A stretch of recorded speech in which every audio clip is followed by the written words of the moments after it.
So deadheading cannas. How do you deadhead a canna? This is a beautiful variety of canna known as Cleopatra.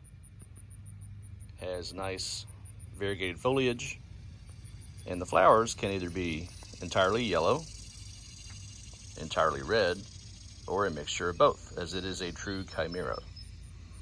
So, like other cannas, as it flowers, it starts to set seed. If you look closely after a flower has been spent, these real small little kind of swollen areas will form at the base of each flower.